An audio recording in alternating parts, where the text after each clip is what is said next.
Բաստուր մաչոներ ջան, խոզի չալաղաժները պատրաստ են արդեն, չորացել են շատ լավ, ահա, այսպիսի տեսք են ընդունել, 3-ն էին։ Հիմա մենք բռնում ենք չամանը չալաղաժների համար, ունենք այստեղ 100 գրամ սխտոր, 5 գրամ կծու բիբար, 5 գրամ շաքարավազ, 50 գրամ քաղցր բիբար, 100 գրամ չաման և 1 լիտր ջուր։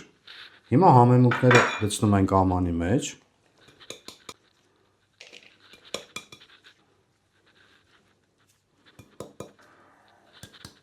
Հիմա խառնում ենք համեմունքները, ընկերներ ջան, իրար հետ բոլորը լավ խառնում ենք։ Մենք այստեղ ունենք 1 լիտր ջուր, հիմա լցնում ենք ընդամենը 1 լիտր ջուր։ Լցնում ենք սխտորը։ Չամանը լցնում ենք, ընկերներ ջան, ջրի մեջ, որ բացվի։ Ահա, ոնց որ միշտ լցրել ենք։ Սխտորից չենք վախենում, վերջում մենք խառնենք սխտորը պարտադիր։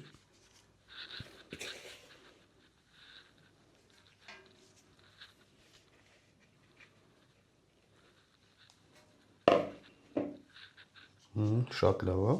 Մենք թողենք կես ժամ կլուծվի ջրի հետ, հետո կխառնենք միասին։ Կես ժամը լրացավ, ընկերներ ջան, հիմա խառնում ենք արդեն։ Ահա, բացվել է շատ լավ չամանը, ջրի հետ շատ լավ լուծվել է։ Շատ լավ է։ Հիմա չալաղաժները կտեղափոխենք չամանի մեջ։ Առաջինը, երկրորդը և երրորդը։